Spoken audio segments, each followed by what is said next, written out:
Hello dear friends, welcome back my YouTube channel एक नई उड़ान। तो आज की हमारी जो क्लास है वो हिंदी की है और हम इसमें डिस्कस करने वाले हैं टॉप 15 क्वेश्चंस को जो हमारे एग्जाम में बार बार पूछे गए हैं। तो चलिए स्टार्ट करते हैं आज के इस वीडियो को। सबसे पहले हमारा फर्स्ट क्वेश्चन है। क्वेश्चन फर्स्ट है हमारा। तो हमारा जो टॉपिक है वो वर्णमाला है। इसके पहले भी हमने पार्ट 1 में टॉप 15 क्वेश्चंस डिस्कस किए थे। तो आज की हमारी क्लास 2 है और वर्णमाला से रिलेटेड क्वेश्चंस हैं जो हमारे 15 क्वेश्चंस हैं। तो चलिए सबसे पहले हमारा फर्स्ट क्वेश्चन है हिंदी वर्णमाला। क्वेश्चन फर्स्ट क्या है कि वर्णमाला किसे कहते हैं। तो वर्णमाला कहते किसे हैं।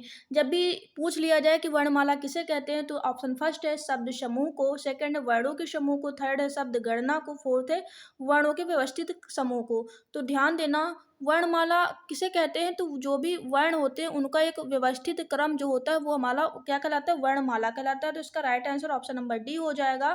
क्या कहा जाएगा कि वर्णों के व्यवस्थित क्रम को, जैसा कि छोटा आ से लेकर ज्ञात तक जो भी आपके वर्ण है इनका एक व्यवस्थित क्रम होता है, सीक्वेंस होता है और इन्हीं को हम क्या कहते हैं, वर्णमाला कहते हैं। तो इसका right answer option number D के साथ जाएगा कि वर्णों के व्यवस्थित समूह को हम वर्णमाला कहते हैं। अगला क्वेश्चन है, और अगर आपसे पूछ लिया जाए टोटल वर्णों की संख्या कितनी होती है वर्णमाला में, तो 52 होती है। स्वरों की संख्या कितनी होती है, 11 होती है। और व्यंजन की संख्या कितनी होती है, 33 होती है। तो इस प्रकार से कई प्रकार के क्वेश्चन पूछे जाते हैं। अगला क्वेश्चन है question number second. Question number 2 है हमारा, भाषा की सबसे छोटी इकाई कौन सी है। भाषा की सबसे छोटी इकाई के बारे में अगर पूछ लिया जाए, अगर आपसे पूछा जाए कि बताइए भाषा की सबसे छोटी इकाई क्या है, तो आप क्या बताएंगे। ऑप्शन फर्स्ट है शब्द, सेकंड है वर्ण, थर्ड है व्यंजन, फोर्थ है स्वर।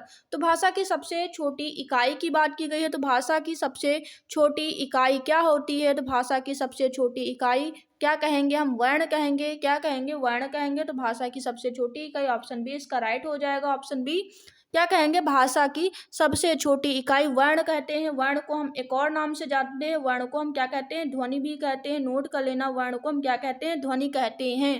अगला क्वेश्चन से क्वेश्चन नंबर हमारा थर्ड है, हिंदी वर्णमाला में वर्ण की संख्या कितनी है, 52 है। अभी हमने डिस्कस किया था हिंदी वर्णमाला में वर्णों की संख्या टोटल 52 होती है। अगला क्वेश्चन है क्वेश्चन नंबर हमारा 4। क्वेश्चन नंबर 4 है व्यंजन और स्वर के संयुक्त रूप को हम क्या कहते हैं। तो व्यंजन और स्वर की बात की गई है, तो व्यंजन और स्वर के संयुक्त रूप को हम क्या कहते हैं, तो व्यंजन और स्वरों के संयुक्त रूप को हम क्या कहते हैं। ऑप्शन बी इसका राइट आंसर हो जाएगा। व्यंजन और स्वरों के संयुक्त रूप को हम अक्षर कहते हैं। क्वेश्चन नंबर 5 है हमारा।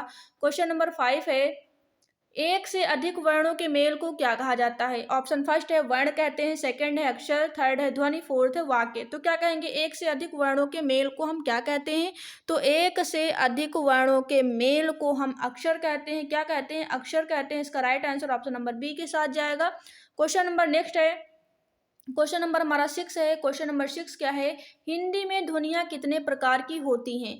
जब भी इस प्रकार से क्वेश्चन पूछ लिया जाए कि हिंदी में ध्वनियों की संख्या कितनी होती है, ध्वनियों की बात की गई है। ध्वनियों का मतलब होता है यानी कि वर्ण। ध्वनियों को एक और नाम से जानते हैं, वर्ण के नाम से जानते हैं। नोट कर लेना। और पूछा गया है कि हिंदी में ध्वनियों की संख्या कितनी है, तो इसका right answer option number A के साथ जाएगा, यानी कि 2 होती है। तो कौन कौन सी होती है, ध्वनियों की बात की गई है तो एक होता है आपका स्वर, और दूसरी ध्वनि कौन सी होती है, व्यंजन होती है। कौन सी होती है, दूसरी व्यंजन होती है। टोटल संख्या कितनी होती है, 2 होती है। वो दो, एक आपकी स्वर, दूसरी होती है व्यंजन। स्वरों की संख्या 11 होती है और व्यंजनों की संख्या की बात की गई है 33 होती है। तो ये आपकी ध्वनियाँ हैं। ध्वनियों को हम एक और नाम से जानते हैं, क्या कहते हैं, ध्वनियों को हम वर्ण कहते हैं। नोट कर लेना, ध्वनियों को एक और नाम से वर्ण के नाम से जानते हैं।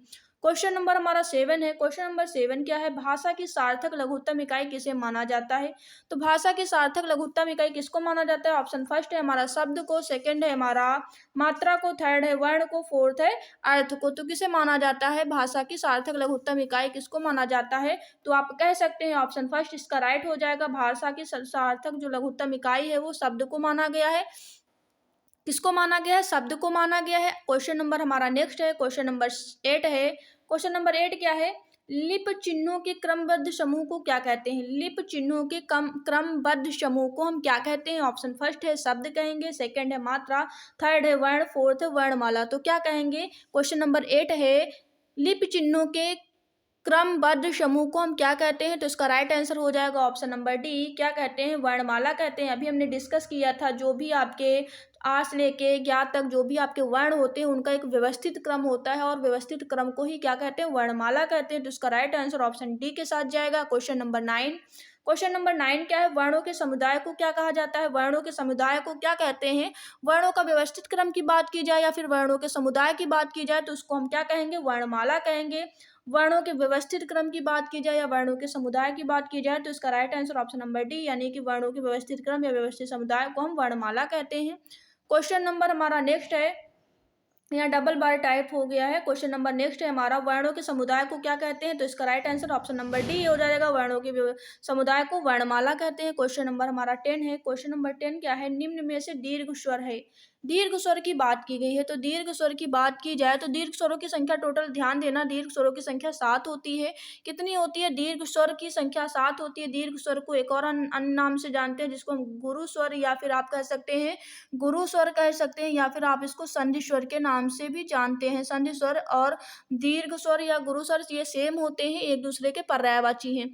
तो ध्यान देना, निम्न में से दीर्घ स्वर की बात की गई है तो आप 7 होती है दीर्घ स्वरों की संख्या, जिसमें आपका बड़ा आ नोट कर लेना, बड़ा आ, बड़ी ई, बड़ा ऊ, ए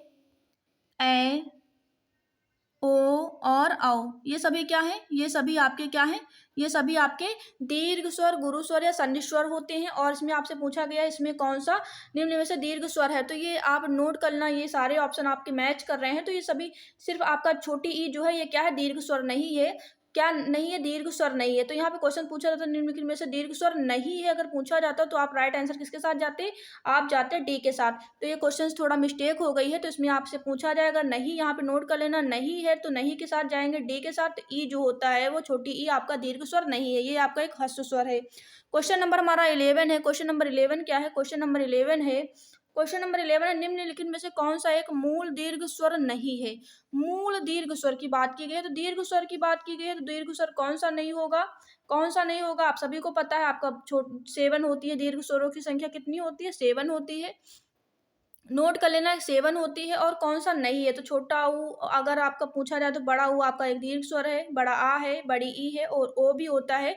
तो इस क्वेश्चन में आपके ये सभी क्या है, एक आपके दीर्घ स्वर है, क्या है, दीर्घ स्वर है, नोट कर लेना, ये सभी आपके दीर्घ स्वर हैं। अगर आपसे पूछा जाता छोटा ऊ कि यहाँ पे अगर छोटा ऊ होता तो आप बोल देते कि छोटा ऊ जो है वो आपका एक दीर्घ स्वर नहीं है, क्या नहीं है, छोटा ऊ। यहाँ पे छोटा ऊ कर लेना, ये छोटा ऊ अगर बात की जाए कि यहाँ पे क्वेश्चन पूछा गया निम्नलिखित में से कौन सा मूल दीर्घ स्वर नहीं है, तो आप बोलते कि छोटा ऊ जो है मूल दीर्घ स्वर नहीं है।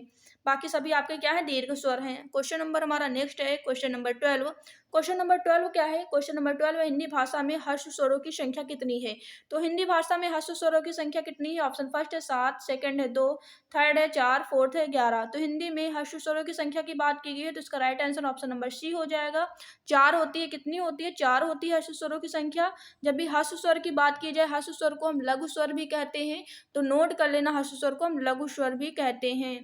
ह्रस्व का मतलब होता है छोटा, और छोटा आ, छोटी ई, छोटा ऊ, ये सभी क्या है आपके ह्रस्व स्वर है। ऋषि, ये सभी आपके क्या है, ह्रस्व स्वर है, नोट कर लेना। ह्रस्व स्वरों की संख्या 4 होती है।